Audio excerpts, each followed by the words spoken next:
ધોરણ 12 રસાયણ વિજ્ઞાન પ્રેક્ટિકલ પરીક્ષામાં પાર્ટ 2 પ્રશ્ન 2 જેમાં અકાર્બનિક ક્ષાર આપેલો હોય તેનો ધન આયન અને ઋણ આયન શોધવાનો હોય અને ત્યાર પછી એના વિશેની માહિતી પુરવણીમાં લખવાની હોય. તો સૌ પ્રથમ આપણે પ્રશ્ન 2નો હેતુ લખીએ આ રીતે કે આપેલા અકાર્બનિક ક્ષારનું ગુણાત્મક પૃથ્થકરણ કરી તેમાં રહેલા ધન આયન અને ઋણ આયનની પરખ કસોટી કરવી. તો સૌથી પહેલાં હેતુ લખ્યા પછી તરત જ પરિણામ કોષ્ટક આવું લખી નાખવાનું: ધન આયન, ઋણ આયન, અણુસૂત્ર અને સંયોજનનું નામ. ત્યાર પછી પ્રાથમિક કસોટીઓ લખવાની હોય. તો 4 પ્રાથમિક કસોટીઓ લખવાની હોય: રંગ, શુષ્ક પદાર્થને ગરમ કરવાનો, જ્યોત કસોટી અને બોરેક્સ મણકા કસોટી.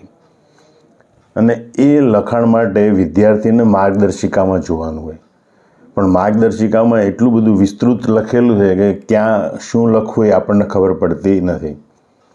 તો માનો કે પહેલો મુદ્દો છે રંગ. તો એ રંગની અંદર અવલોકન અને અનુમાનમાં શું લખવાનું હોય? તો એના માટે આપણે જોઈએ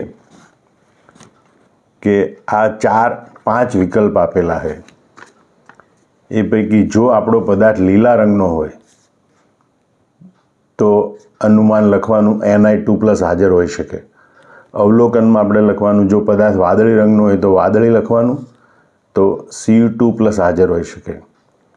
જો ઘાટો ગુલાબી રંગનો પદાર્થ હોય અથવા લાલાશ પડતો ગુલાબી રંગનો પદાર્થ હોય તો CO2+ હાજર હોઈ શકે. સફેદ હોય પણ આછો ગુલાબી હોય તો Mn2+ હાજર હોઈ શકે.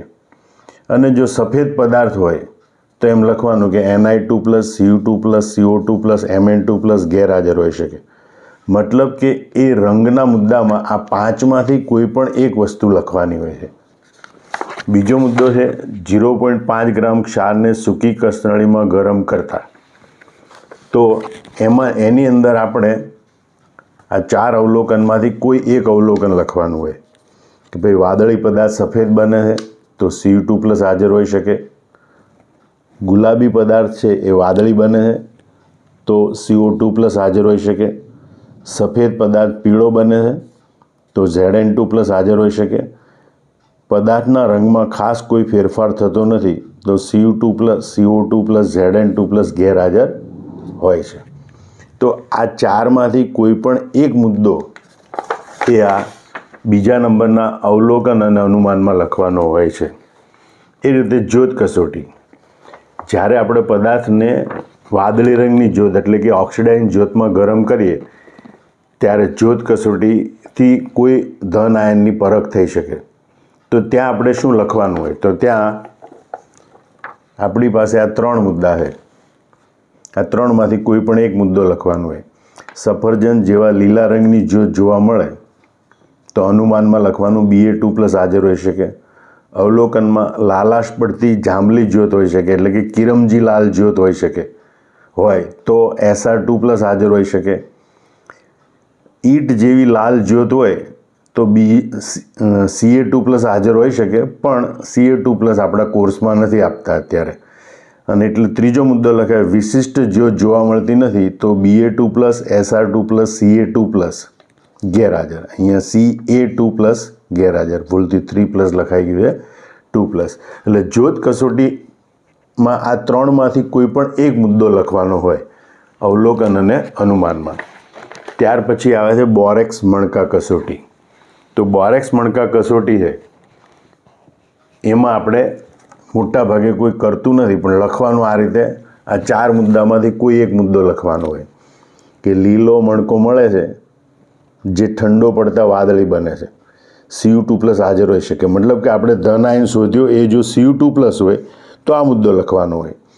જો આપણો પદાર્થ લીલા રંગનો હોય અને Ni2+ હાજર હોય તો લખવાનું કે જાંબલી મણકો મળે છે જે ઠંડો પડતા કથ્થાઈ બને છે. જો આપણે શોધેલો ધન આયન Mn2+ હોય તો લખવાનું કે આછો જાંબલી મણકો મળે છે જે ઠંડો પડતા આછો જાંબલી જ રહે છે. બરાબર.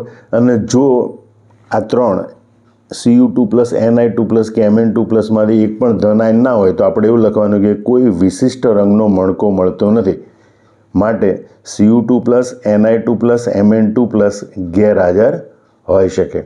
આમ આ પ્રાથમિક કસોટીના 4 ગુણ આટલું લખો, બરાબર. અવલોકન અનુમાન જે આપણે ધન આયન શોધ્યો હોય એને અનુરૂપ અવલોકન અનુમાન લખો એટલે તમને આ પ્રાથમિક કસોટીના 4માંથી 4 ગુણ મળે.